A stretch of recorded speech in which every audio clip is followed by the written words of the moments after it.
This section is on long division.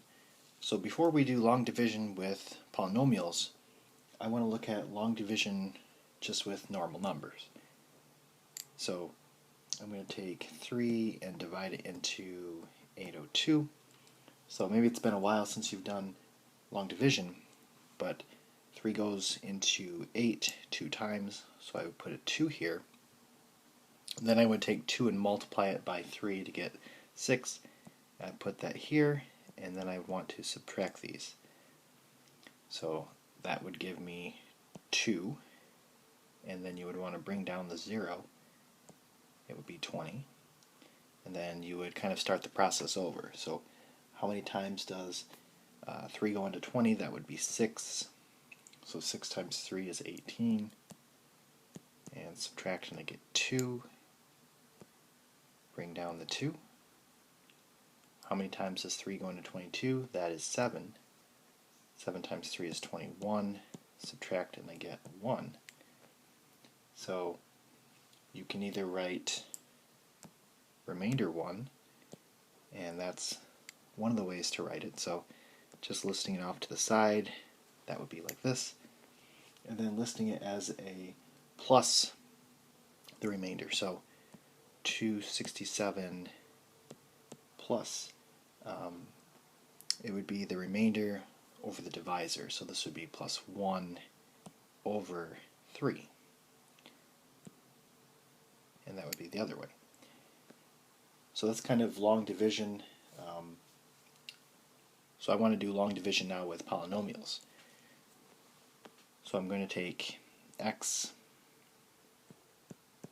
plus 3 and divide it into x cubed plus 2x squared minus x plus 1. So when we're doing this, we're kind of going back and forth between looking at the entire polynomial and just the first terms. So I want to look at the x and the x cubed. And I need to ask myself, what do I need to multiply x by to get x cubed? And that would be x squared. So I'm going to put x squared above the x squared here. And then I need to multiply x squared by both of these. So that's going to give you x cubed plus 3x squared.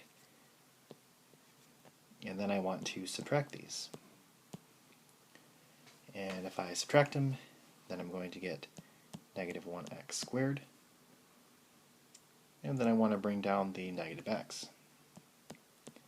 And we start over.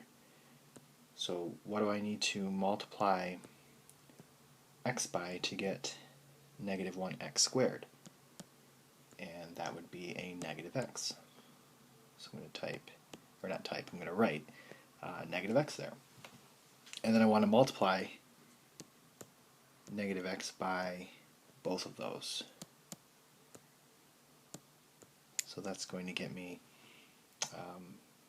negative x squared minus 3x, and I'm subtracting those.